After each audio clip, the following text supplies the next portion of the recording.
For more updates, subscribe to our channel and enjoy watching the videos.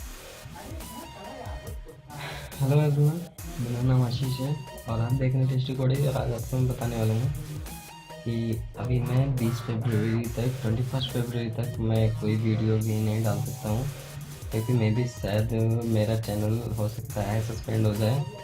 तो इस वजह से ये एक्चुअली यूट्यूब के नया रूल आने की वजह से ऐसा हो रहा है। तो इन केस अगर हमारा चैनल सस्पेंड होता है तो मैं दूसरा चैनल बनाऊंगा, दूसरा चैनल क्रिएट करूंगा, और अगर नहीं होता है तो फिर इसे भी कंटिन्यू रखूंगा।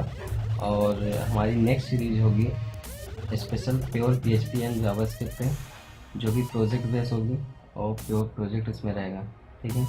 और थोड़ा बहुत इंट्रोडक्शन SQL फाइल का। मिलते हैं नेक्स्ट वीडियो में, इनकेस अगर हमारी आईडी सस्पेंड नहीं हुई तो। क्या यार, क्यों व्यू बढ़ाने की चक्कर पड़ेगा?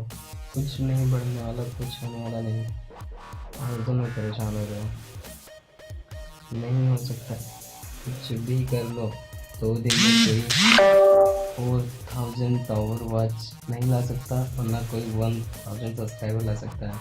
और ये दुनिया भर के जो वीडियो बनाए चूतियाँ बनाए जा रहे हैं, उस बेवकूफ़ी मत फंसो, सिर्फ होल्ड रहो, वेट करो, देखो चैनल सस्पेंड होता है तो ठीक है, नहीं होता तो बहुत ठीक है, ठीक है। तो परेशान नहीं होने का।